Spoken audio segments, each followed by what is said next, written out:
Most cricket grounds tell you their story in runs and wickets. This stadium screams its tale through 68,000 voices. Everyone knows about its size, its history, those legendary records, but there's something that they don't mention. It's got a temper. The same temper that once forced a World Cup semifinal to its knees. Stick around, because today we're diving into the most controversial cricket stadium ever, Eden Gardens. The chaos, the drama, and the passion that make it so unforgettable. Let's start where it all began. Built way back in 1864, this place is India's oldest cricket stadium, and it's seen more history than most of us can wrap our heads around. Named after Emily and Fanny Eden, the sisters of Lord Auckland, the stadium owes its name to the nearby garden they loved so much. Funny how something so serene became the backdrop for some of the loudest, most intense moments in cricket. Over the years, Eden Gardens has been the stage for countless unforgettable matches. Remember the 1987 World Cup final? Australia edged out England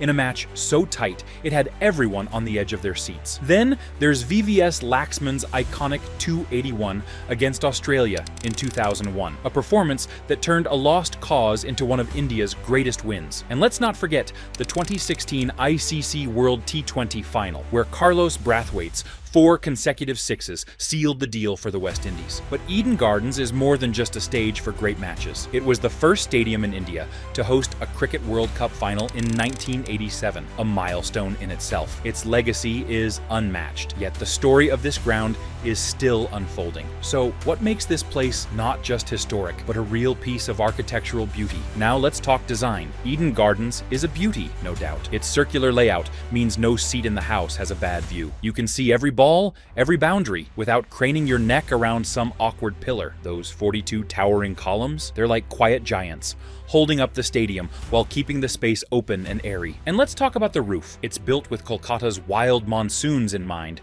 shielding fans from the rain most of the time. Sure, there are a few drips here and there when the skies really open up, but hey, even legends have their quirks. The 2011 renovations brought Eden Gardens into the modern era. Better seats, upgraded dressing rooms, floodlights that could light up a city. It's shiny, functional, and meets all the global standards. But here's the flip side. Some fans miss the old school charm. It's like turning your favorite cozy cafe into a sleek, modern bistro. Nice? Sure. But does it have the same soul? That's up for debate. Still, a stadium's beauty is only half the story. What's it like when the crowd shows up? On match days, the area around the stadium feels alive. The streets buzz with vendors selling jal muri and chai, fans decked out in team colors, and chants echoing from blocks away. It's like a festival, and cricket is the main event. Step inside, and the energy is like nothing else. With a capacity of around 68,000, Eden Gardens is one of the loudest cricket stadiums in the world. The fans here don't just watch, they live every ball,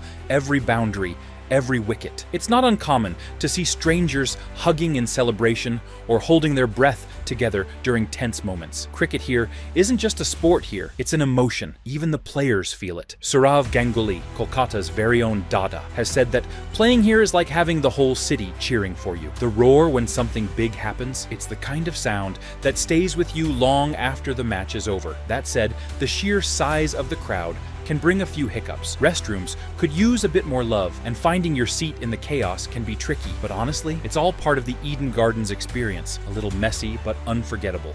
Oh, by the way, if you're enjoying this, drop a like. It helps more people find this. And don't forget to hit the subscribe button. Alright, so what is it about this place that turns chaos into unforgettable moments? Let's talk about the 2001 Test match between India and Australia. It wasn't just a cricket match, it was a straight-up miracle. Australia had India on the ropes, forcing India to follow on. Everyone thought India was done for. But then walked in VVS Laxman and Rahul Dravid. What happened next? Pure magic. These two didn't just bat, they waged war for 59 overs. The crowd? They weren't just watching, they were part of something legendary. Every run was celebrated like a festival. The Aussies? They couldn't believe what was happening. Neither could the Indian fans. But damn, it was beautiful. But Eden Gardens isn't all highs. Who could forget Shoaib Akhtar's fiery spell in 1999? He steamed in with raw pace and knocked Rahul Dravid's stumps over with an unplayable Yorker. The bails flew, and the crowd gasped. Then came the shocker. Sachin Tendulkar, the hometown hero, walked out to deafening cheers, but was bowled first ball, a golden duck. The silence that followed was unlike anything Eden Gardens had ever seen. But hey, Eden's seen its share of ugly too. Remember about the temper? That '96 World Cup semifinal still leaves a bitter taste. As India started losing to Sri Lanka, something snapped. The crowd lost it, completely lost it. Bottles flying, stands burning, pure chaos. And unfortunately, the match had to be called off. Yet, that's what makes Eden Gardens special. It's raw, it's real. One day it's hosting cricket's darkest hour. The next, it's witnessing its greatest comeback. No corporate boxes or fancy hospitality can match its pure, unfiltered passion. When things go south, they go really south. But when glory comes, man, there's no place on earth you'd rather be. Highs, lows, and everything in between. How does a place like this keep going? Look, for all its historical grandeur, Eden Gardens has some real-world issues that need addressing. This massive cricket fortress can be a maze for newcomers. The layout's confusing. We're talking about a stadium that can hold 68,000 people, but good luck finding your seat without asking half a dozen people for directions. In 2025, you'd expect some basic wayfinding tech, or at least clear signage, but it's still stuck in the old-school way of doing things. Match days reveal more wrinkles in the system. While the atmosphere is undeniably electric, the infrastructure struggles to keep up with modern expectations. The 2011 renovation brought some updates, sure, but the environmental impact remains a concern. The amount of single-use plastic generated during matches is staggering. From water bottles to food packaging, it's a waste management nightmare that needs addressing. But it's not all doom and gloom. The stadium's management has taken some solid steps forward. The installation of solar panels was a smart move, contributing to the venue's power needs and reducing its carbon footprint. The waste management system, while not perfect, has seen significant improvements from the chaotic post-match scenes of earlier years. The frustrating part? Most of these issues have straightforward solutions. A well-designed app could solve navigation problems. Modern recycling stations and reusable container systems could slash plastic waste. These aren't massive budget-breaking changes, just practical updates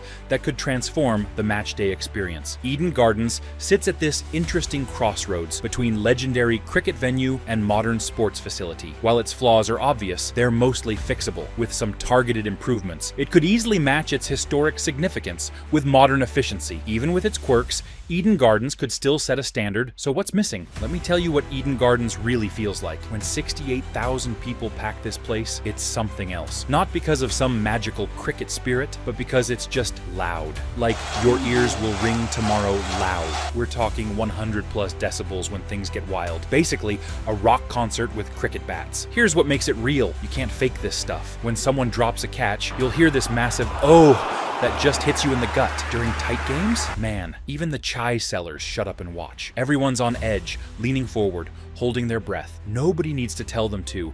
It just happens. And it's not just local fans going nuts. Ask any player who's been here. They'll tell you about having to use hand signals because you literally can't hear your teammate yelling from 30 feet away. That's not hype. That's just what happens when 68,000 people lose their minds at the same time. Sure, it's not always crazy. Some days are quiet, some matches are boring, and yeah, sometimes the crowd gets pissy during slow games. But when something big goes down, a crucial wicket, a match-winning six, you'll feel it in your bones. That's Eden for you. But is Eden Gardens only about the noise, or is there more to explore beyond the matches? Eden Gardens has this whole other life beyond cricket that most people don't know about. The football matches here, they're something else. That East Bengal versus Mohun Bagan derby packed this place like sardines. Different sport, but the crowd was just as wild. They've hosted concerts too, even though the sound bounces around like a pinball. That park next door is where things get interesting. While the stadium buzzing with matches, you've got this peaceful spot with an old Burmese pagoda just sitting there. Office workers sneak in during lunch, couples find quiet corners, and early birds do their morning walks. It's like having a library next to a rock concert. The stadium tours are worth checking out. You walk through the players' dressing rooms where Tendulkar got ready for matches. Peek into the commentary box where voices you've heard your whole life call the game. Not as fancy as some other grounds. but that's what makes it special. And as its story unfolds, one question remains. How does its legacy keep growing? Eden Gardens isn't trying to be something it's not. Yeah, some seats make your back hurt. Sure, finding the bathroom during innings break is like solving a puzzle, but every big match adds another story to tell. You'll hear folks pointing at specific spots in the stands. Right there, that's where I saw Gavaskar's century. Remember watching Ganguly's Lord's celebration on that old screen? These aren't just cricket moments, they're pieces of people's lives. The place keeps evolving. New screens here, better lights there, fancier boxes up top, but underneath, it's still Eden. Those steep stands still make you feel like you're floating above the field. The corridors still get packed. The air still smells like street food and memories. That's Eden Gardens. Not the biggest stadium anymore, not the fanciest, but it's got something else. Every crack in those stands tells a story. Every match writes a new one. It's like Kolkata itself. A bit chaotic, full of character, and absolutely unforgettable. If you've enjoyed this deep dive into Eden Gardens' story, you'll definitely want to check out our video on the Lord's Cricket Ground. While Eden Gardens brings you the heart-pounding energy of subcontinental cricket, Lord's shows you a completely different side of the sport. Click on the video, and I'll see you there.